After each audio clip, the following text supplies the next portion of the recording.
Assalamualaikum, apa kabar teman-temanku? Sekarang hari Sabtu 25 Oktober 2025.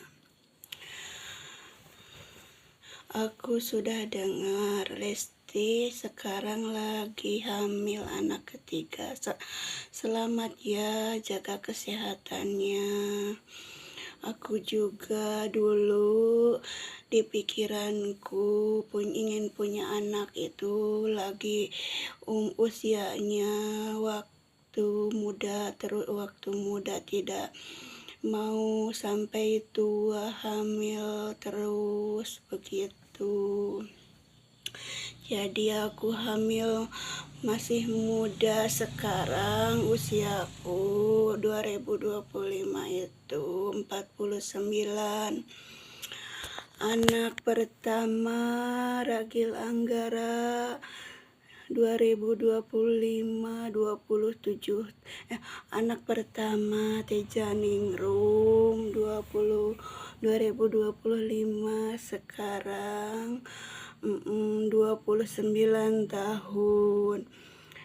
Anak kedua Ragil Anggara 27 tahun. Eka Jessica Febrilia 2025, beda 2 tahun 3 bulan, berarti 24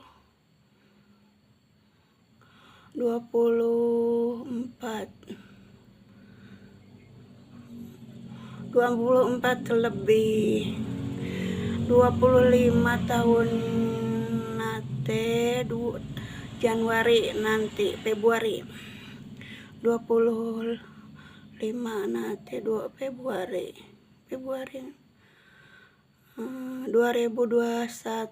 Eka Jessica lahirnya, beda 2 tahun lebih sama. Terus Kardo 2025, usianya 14 tahun 13 tahun lebih, SMP kelas 2. Pas 14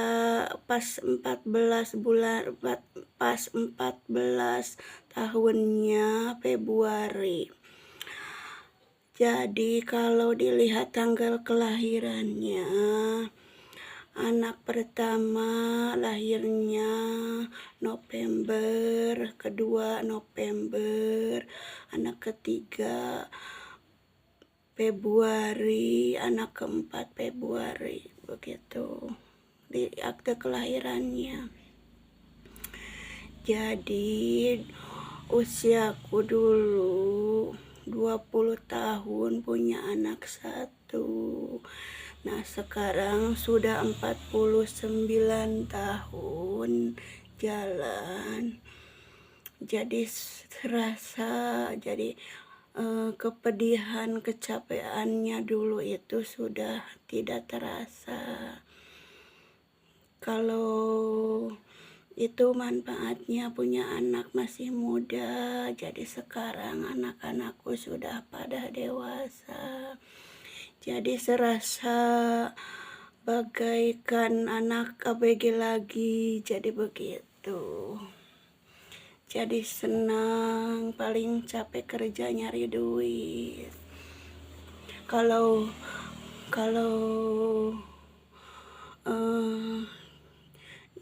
sekarang kalau diizinkan gitu sekarang, jadi tidak mau hamil lagi, jadi cukup 4, jadi tidak mau hamil lagi dari suamiku Kang Barudin itu, jadi tidak mau hamil lagi, jadi kemauanku cukup 4 saja. Jadi begitu.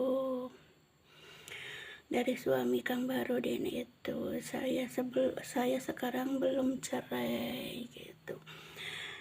Mungkin lagi proses Kan di rumah tangga itu sama, makanya jangan nyalahin orang-orang sudah punya cucu, sudah puluh tahun, kenapa cerai. Di dalam rumah tangga itu terus proses akhlak masing-masing, jadi proses terus. Kalau seumpamanya akhlak suaminya tidak baik, istrinya baik, akhlak istrinya tidak baik, akhlak suaminya baik, kan tidak, sudah bukan setelannya lagi. Sedangkan dalam pendidikan agama Islam itu, ajaran agama Islam itu, perceraian itu ada yang diharamkan, ada yang dihalalkan. Kalau tidak bisa bersatu, rumah tangganya tidak bersatu, sudah tidak saling cinta lagi, itu bukan setelannya. Rumah tangga itu harta jabatan, tahta harta jabatan, bukan segalanya. Jadi harus didasari saling cinta.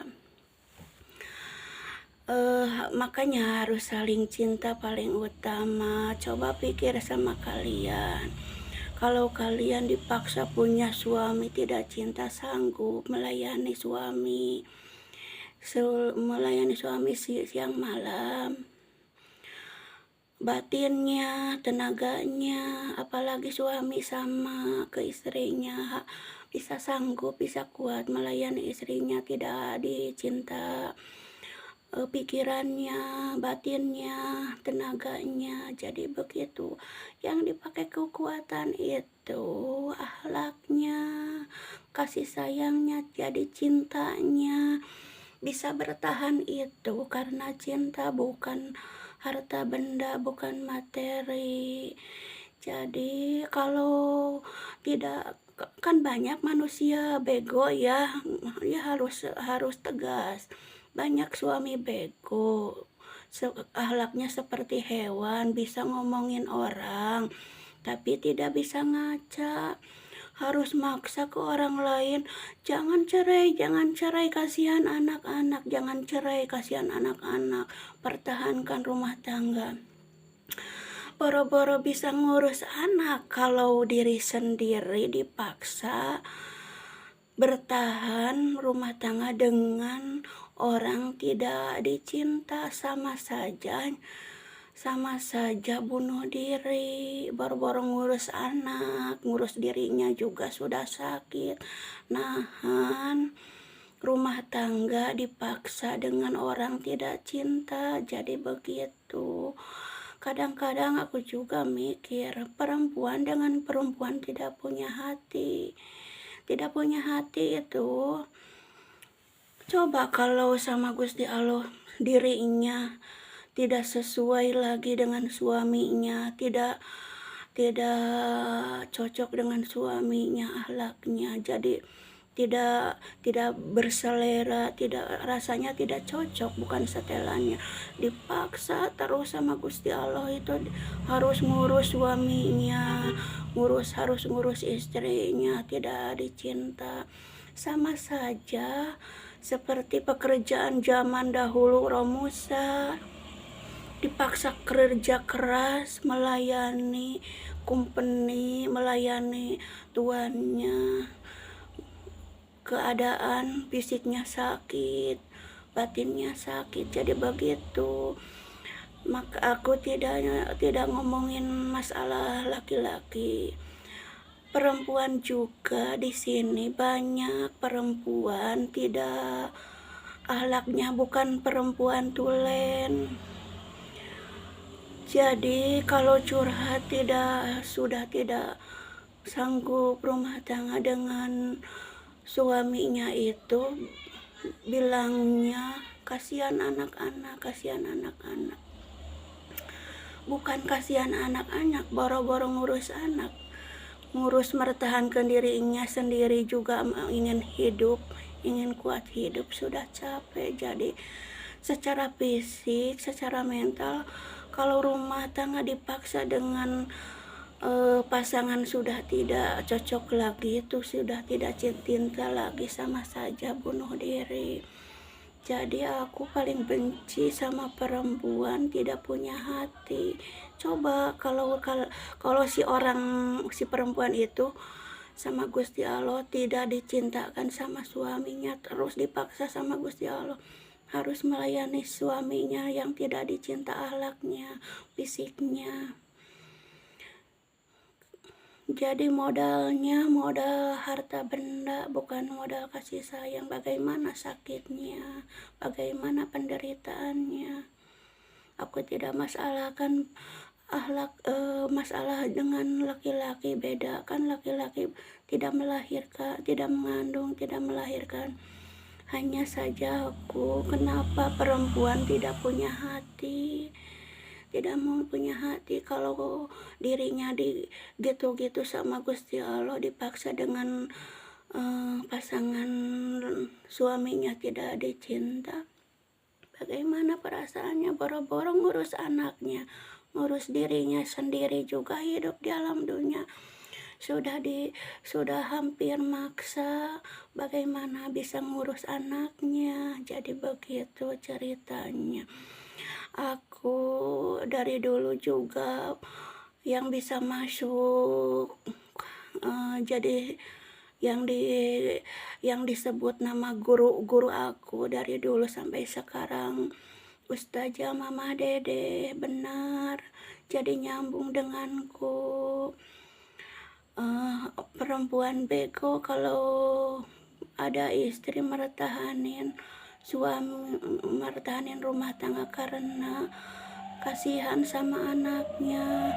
Ya contohnya seperti aku, perempuan bego, tapi aku harus terima takdir kodok-kodarnya itu dari Gusti Allah. Karena kalau tidak diizinkan, meskipun banyak uang, tidak bisa, tidak mampu, apalagi tidak punya uang. Jadi harus terima saja begitu.